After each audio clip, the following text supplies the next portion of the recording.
Oi pessoal, tudo bom? Bem-vindo a mais um Papo de Vendedor. A gente está aqui no nosso 5º episódio e hoje vamos falar um pouquinho sobre métricas em áreas de Inside Sales. Quais são os desafios, quais são as métricas principais, o que a gente tem identificado aí como principais tendências. E aí comigo aqui hoje está o Diego Cordovez da MeTime, que vou deixar você se apresentar um pouquinho aí, contar um pouquinho do que você faz lá. Legal. E um pouco da empresa também. Legal. Obrigado, Thiago, pelo convite. Meu nome é Diego, como o Thiago comentou, sou responsável pelo marketing da MeTime, sou cofundador da empresa, sou engenheiro mecânico, mas um pouco engenheiro marqueteiro. Isso, picado pelo mosquitinho aí do empreendedorismo e estou nessa vida aí há uns 4 anos já empreendendo. Legal. E a ideia da gente trazer também o pessoal da MeTime aqui é porque recentemente vocês fizeram uma pesquisa, né, com 68 empresas no Brasil que trabalham no modelo de Inside Sales. Para entender um pouquinho quais são as principais tendências, relacionar um pouco essas métricas, né? E aí se você puder compartilhar um pouquinho dos principais resultados, como é que foi essa pesquisa, como é que foi essa condução.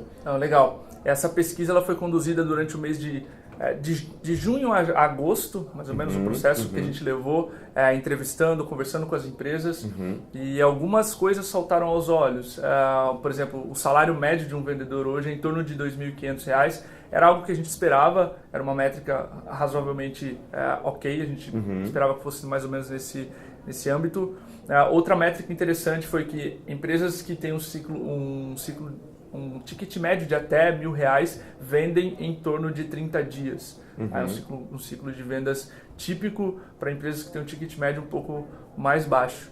Outro dado relevante que chamou a nossa atenção é que 75% das empresas fazem previsão de vendas. Para nós seria mais baixo. Então esse foi um dado que saltou aos olhos. Outra surpresa é que a maioria delas, 66%, batem a meta até 3 vezes num semestre. Então 33% só conseguem acima disso. Legal. Então, acho que uma coisa que você comentou aí que eu acho que é interessante é 75% das empresas dizem que fazem previsão de vendas, né? Sim, mas... E dessas empresas aí, 65% chegam a fazer 3 meses ali da meta do semestre, né? Então exato. Batem metade da meta prevista. E aí eu acho que isso está muito relacionado à questão das métricas e do que a gente mede, porque é uma dificuldade que a gente identifica, né? Apesar de você às vezes ter o forecast, né, e saber assim, putz, não vai dar para chegar, é difícil saber aonde acionar e o que mexer para conseguir gerar esses resultados. Exato. E acho que aí também tem muito a ver também de alguns dados que vocês trouxeram na pesquisa do que as pessoas medem, o que essa empresa mede, né, o que as empresas têm acompanhado ou têm medido, não sei como que isso se relacionou de alguma forma também dentro da pesquisa. Com certeza. Uma coisa que a gente viu muita relação, Thiago, era com o coaching. Das empresas que batem a meta até 3 vezes num semestre, 2/3 fazem coaching. E aí, quando você pega as empresas que batem a meta 4 vezes ou mais no semestre, 80% fazem coaching. Então, a gente nota que o coaching tem um papel decisivo nesse shift aí de 13% a mais nas empresas que batem a meta mais vezes num semestre. E esse coaching justamente focado em métricas, aquilo que tu comentou, né? Então a gente tem algumas métricas bem importantes para uma empresa medir e fazer o coaching dos seus vendedores, né? O que geralmente vocês veem as empresas utilizando? Até acho que se você quiser explicar um pouquinho para quem não conhece a MeTime sobre o produto de vocês, o que vocês vendem, e aí o que geralmente esses clientes chegam querendo medir quando eles chegam até vocês, quais são as métricas que vocês consideram que são mais relevantes ali para eles? Claro. A MeTime é um software para Inside Sales, um software para se fazer Inside Sales de uma maneira mais profissional. A gente fornece hoje 2 módulos, um módulo de ligações telefônicas, onde você consegue falar com os clientes pela MeTime, usando uma linha telefônica ou VoIP, e um módulo de videoconferência, porque boa parte dos clientes demonstram seus próprios softwares remotamente. Isso é uma vertical muito forte que a gente tem visto, tanto no mercado de marketing digital quanto no vertical. Acho que é muito comum, né? As bem empresas comum. que fazem Inside Sales ou tem uma estrutura de Inside Sales nesse novo formato, né? Que já mais baseado em métricas, geralmente são empresas de software, né? Que a gente tem visto como são empresas pioneiras, né, que puxam esse desenvolvimento, tanto no marketing digital quanto no mercado de Inside Sales, que é uma consequência direta de empresas que geram lead de forma recorrente e satisfatória. Então a MeTime tem esses 2 módulos para você conversar com o seu cliente de uma maneira mais profissional, e o que a gente busca trazer, além de elevar, de simplificar o processo de inside sales dos nossos clientes, tirar fricção de todos esses, por exemplo, demo com instalação de software, ou adicionar uma pessoa, normalmente como a gente fazia pelo Skype, né, como as empresas estavam acostumadas a fazer.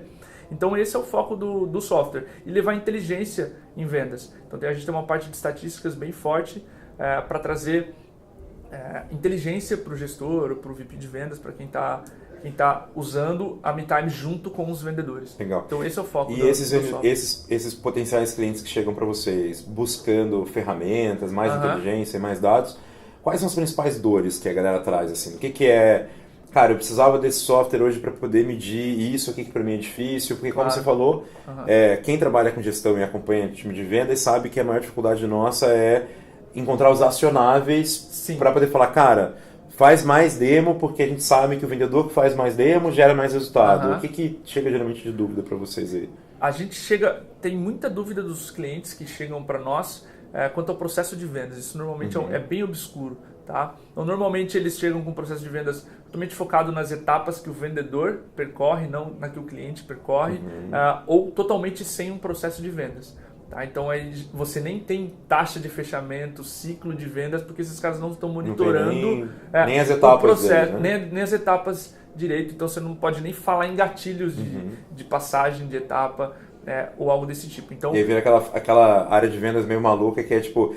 Vai lá e vende. E o cara te pergunta, mas como é que eu vendo mais? Se vira, né? Vai lá e faz. Aí o vendedor volta pro telefone, ele volta para você, VP de vendas, diz, cara, me ajuda a vender mais. E normalmente o VP não sabe onde atuar, porque não existe um processo ou as métricas mais básicas para ele. Um segundo nível, Thiago, a pessoa já tem o processo de venda estabelecido, gatilhos minimamente estabelecidos também. Aí ele já consegue medir ciclo de vendas, ticket médio, taxa de fechamento, que são 3 métricas bem importantes, né? Mas ele não consegue entender o dia a dia do vendedor.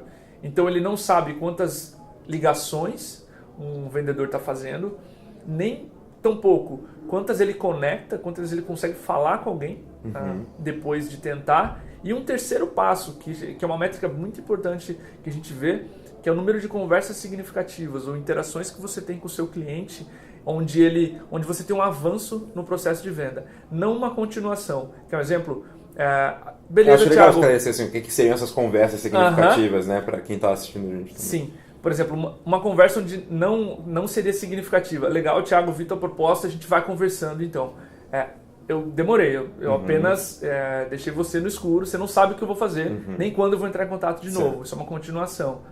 Então não há uma conversa significativa, ali, né? Não tem um avanço. Agora, Thiago, eu vou falar com o meu sócio, se você conseguir me dar aqueles 15% de desconto, a conversa vai andar muito bem.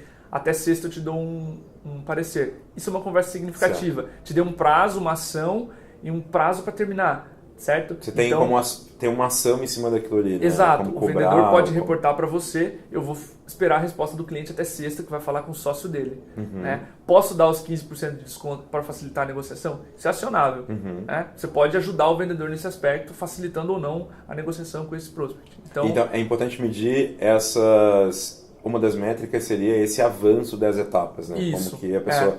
Você falou, né? Que ele chega com um processo ainda com...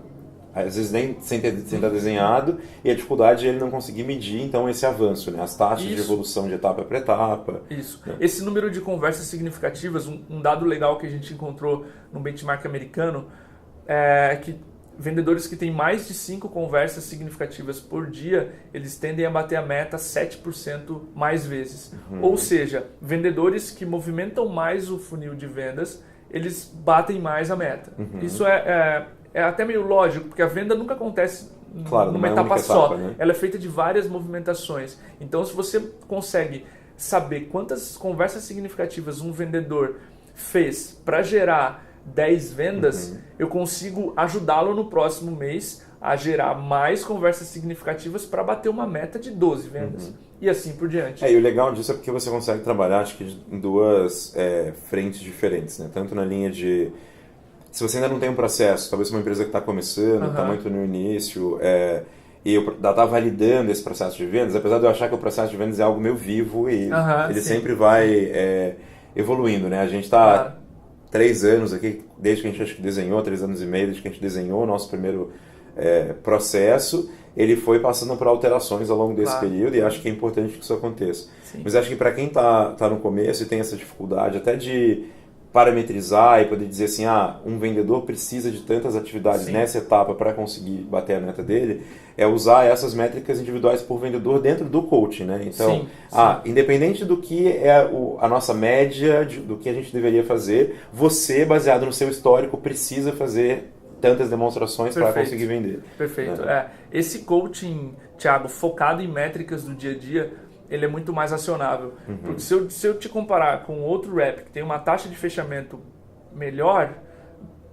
o que isso é acionável? Né? Agora, se ele tem mais conversas significativas proporcionalmente ao mesmo número de ligações, eu posso ouvir as conversas dele, entender, fazer um coaching mais focado para que você movimente mais o seu funil.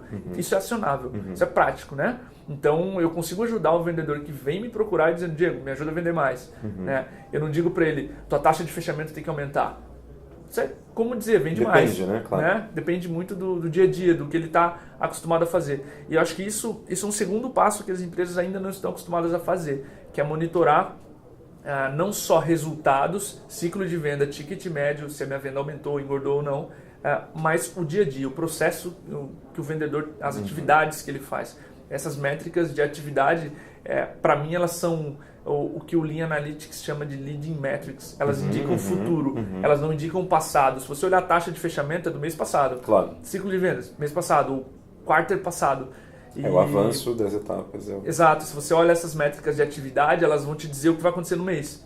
Se o teu vendedor está 20% a menos de ligações feitas, ele está fazendo outra coisa que não ligar para os clientes.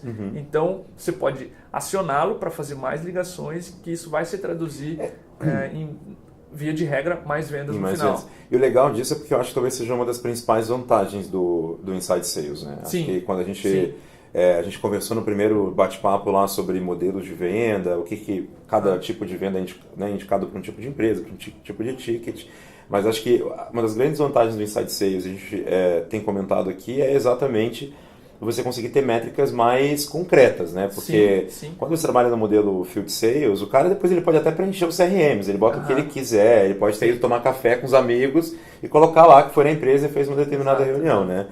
No caso do Inside Sales, por exemplo, numa plataforma como a de vocês ou das outras plataformas de ligação ou demonstração que existem, você consegue conectar isso direto com o CRM, isso automaticamente já fica registrado lá, você consegue saber exatamente quanto tempo essas ligações estão durando, quantas ligações o cara fez, você consegue olhar, e eu acho que aí um ponto muito importante quando você começa a escalar, é sim olhar as discrepâncias entre o time, né? Então, aquele cara que, se você tem 5 vendedores que sempre batem meta, e a média de duração das calls dos caras é 20 minutos, você tem 5 vendedores que nunca batem, e a média é 40, talvez os caras estão realmente gastando tempo demais. E aí você consegue acionar isso de uma forma mais clara.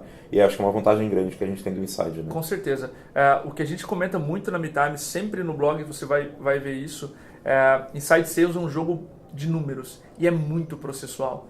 Por que a gente reforça tanto para o mercado isso? Se você não tem um número suficiente de ligações, raramente você vai bater a sua meta lá no final. Então, a grande vantagem, ao meu ver, da Inside Sales é justamente isso, é a previsibilidade. Você consegue saber exatamente quantas ligações você precisa fazer para, em média, ter X vendas no final.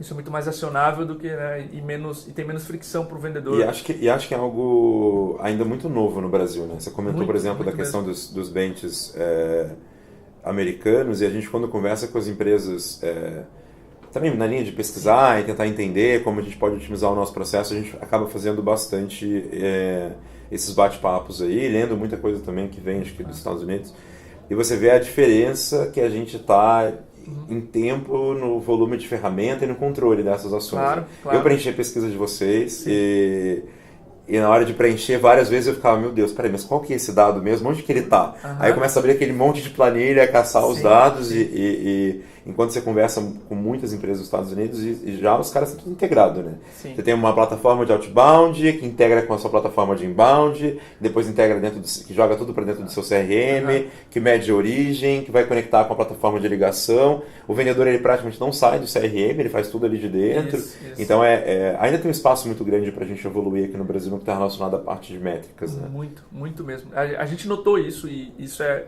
grande parte do nosso foco também como empresa, gerar inteligência em vendas. Então a gente tem feito alguns posts do tipo, o que a gente aprendeu com 5.000 demos dos nossos clientes? Quantos % dos clientes não aparecem nas demonstrações? Por que isso acontece? O que eu posso fazer para o cara não ter um no-show de 60%, 70%? Então, imagina que o teu vendedor agenda 10 demos, 6, 7 o cliente não aparece. Nem ficou claro porque ele deveria. Né? Então tem muito de inteligência a ser gerado como software, e essas integrações, todas essas conversas têm que evoluir tanto no cenário brasileiro. Na pesquisa, se você lembrar, você preencheu assim, Thiago, essas perguntas relacionadas a métricas, a gente não fez métricas de processuais, conversas significativas, deals no pipeline, a gente nem pediu bruto, pedimos em faixas, porque a gente sabia que as empresas não tinham isso. Isso é algo sensível assim, no sentido de que eles teriam que supor as faixas, né, porque não existe hoje um controle, e a gente sabe, né, é um território a ser muito evoluído ainda no país, com certeza. O que vocês viram também na linha dos estudos, do que vocês têm trabalhado, até para a evolução do próprio produto de vocês ali, mas quais são as métricas principais que um gestor de Inside Sales deveria estar preocupado? Legal. Como eu falei no começo ali, existem 3 métricas para mim que são chaves, que é ticket médio, ou seja, se as minhas vendas estão aumentando ou diminuindo por cliente. Ciclo de vendas, se eu estou vendendo mais rápido ou mais devagar do que o meu mercado, ou que o meu ticket médio está acostumado a vender, que foi o que a gente procurou na pesquisa, né? As faixas de ticket médio e quanto tempo cada faixa dessa leva para vender. E taxa de fechamento. Taxa de fechamento quantas conversas, por exemplo, eu preciso para fechar uma venda, ou dos 100 deals que eu tenho no pipeline, quantos eu fecho ao final de um período, de um mês, etc. E como é que você vê essas taxas sendo quebradas para coisas que são mais controláveis? Porque, por exemplo, o ticket médio é uma coisa que a gente sempre monitorou, né, RD? A dificuldade maior está em como atacar esse ticket médio e identificar os pontos de otimização. Então a gente vê, por exemplo, eu tenho vendedores que num mês tem um ticket médio bem mais alto que a média, no mês seguinte esse ticket médio cai. E aí fica muito naquela quando você pergunta, vem muito na linha de mas é que o lead veio pior esse mês, o lead não estava tão maduro. A gente já está começando a estudar algumas coisas da linha, por exemplo, de ticket médio relacionado a timing, então a gente percebeu que empresas que fecham nos últimos dias do mês, o vendedor está mais ansioso, então ele acaba às vezes enviando uma proposta menor para acelerar aquela venda. Como é que vocês quebram essas métricas, ou que recomendações vocês dariam para as empresas conseguirem quebrar em coisas mais acionáveis? Ticket médio, ciclo de venda, enfim. Perfeito. Para nós o que tem funcionado melhor é ter gatilhos de vendas, gatilhos de passagem do funil no processo de vendas muito bem definidos. Isso faz com que você tenha uma taxa muito melhor ao final, né? E você consiga ter um processo muito mais rastreável. Você tenha motivos de perda muito claros em cada etapa e que você quebre todas elas em etapas pequenas, onde o vendedor consiga fazer pequenos avanços e que isso seja muito focado no cliente e não nas etapas o que a gente fala que não é necessariamente o processo de vendas, mas é a jornada de compra. Né? Exato. O processo de vendas você tem que olhar e entender a jornada de compra e depois transformar isso num processo. Né? Isso. Porque o processo de vendas é uma palavra muito dita, né?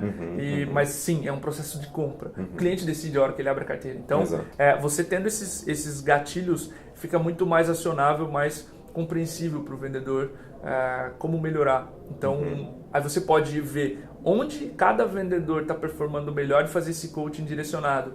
Um vendedor descobre a necessidade melhor do que o outro, um fecha melhor do que o outro, um faz a pesquisa lá de conexão melhor do que o outro. Então você consegue fazer com que o seu time seja melhor no todo, vendo essas pequenas partes, esses gatilhos muito bem definidos, né? E além de aumentar a taxa geral. Isso pra gente foi bem importante, assim, até eu comentei com você ali, antes a gente estava conversando, que a gente tem aqui na RD hoje, tipo, na cabeça dos vendedores, literalmente, os gatilhos das etapas, né? Sim. E é onde a gente tem trabalhado mais na linha de treinar e capacitar e avaliar, porque assim, faz muita diferença quando isso é claro na cabeça do vendedor. Sim, e ele consegue realmente utilizar.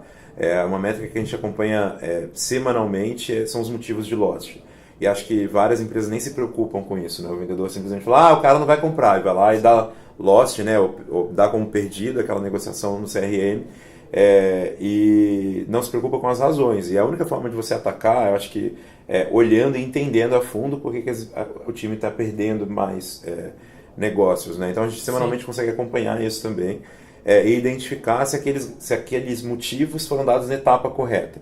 Que aí é onde você começa a ver que tem potencial de otimização, né? Então, o cara está na etapa de fechamento já, e aí, de repente, o vendedor vai lá e diz que o motivo de perda daquele cliente é porque ele não tinha dinheiro. Sim. Sendo que isso deveria ser identificado lá no comecinho, né? Então, realmente, acompanhar esses gatilhos, esse processo, e principalmente as taxas de conversão esperadas em cada um deles é algo, acho que, super relevante. Sim. Até para ajudar quem está montando o primeiro processo, pensando no processo. Como é que é o processo de vocês hoje, né, MeTime? Como que ele é composto? Quais são as etapas? Sim.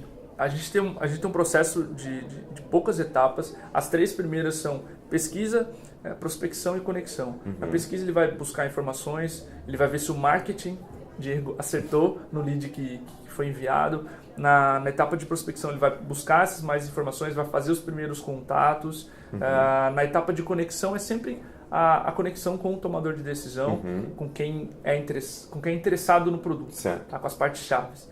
Então, normalmente é um gestor de vendas ou CEO da empresa, normalmente um tomador de decisão que tenha contato com a área comercial. Basicamente, né, bem por cima, isso é a persona, digamos assim. Então, aí você começa a passar para as 3 últimas etapas, que são necessidade de descoberta, solução ideal e fechamento. Então, na necessidade de descoberta, ele entendeu que ele precisa de um software ou uma solução melhor para fazer inside sales, que métricas são importantes, que ele consegue acionar ou fazer coaching dos vendedores com base em estatísticas, que isso não é fornecido por ferramentas gratuitas. É a prioridade dele resolver isso agora. E a gente começa a solução ideal. Aí ele vai para uma apresentação, se não tem prioridade, ele é descartado, então ele sai em solução ideal, mas não necessariamente há uma demonstração. Normalmente há, se o cliente pediu, por exemplo, ou de repente ele é convidado para um free trial também. Se ele quer testar e não quer a demonstração, ele é convidado para o free trial. E a última etapa é a de fechamento, né? Quando o cliente gostou, decidiu comprar, decidiu, quero uma proposta, quero analisar preço, quero analisar condições, número de usuários, semestralidade ou algo do tipo. E para quem está em casa entender também, assim, qual que é, geralmente, até acho que na pesquisa vocês trouxeram isso, mas qual que é essa taxa de fechamento que você vê desde o momento em que ele recebe esse lead do marketing, né, ou adiciona esse lead no pipeline de vendas dele, até efetivamente o fechamento? Legal. A taxa média de fechamento que a gente tem visto na pesquisa foi de 17% dos negócios. Então, como cada empresa tem o seu processo, a gente não quis entrar no mérito de até 3 etapas, X%. Tem mais ou menos. Até porque não tem a ver com o número de etapas. Sim, então, claro. O que a gente viu o número médio de fechamento, a taxa média é de 17%. Então, é em torno disso que a empresa pode esperar. Claro que nos primeiros 12 a 18 meses, onde você vai tatear o mercado, vai descobrir melhor fit, quem é o Ideal Customer Profile, né? O ICP, você pode esperar em torno de 8% a 10%. É natural que tenha isso, porque você vai receber muitos leads que não são, você vai descobrir que eles não têm o perfil ideal e a taxa é mais baixa.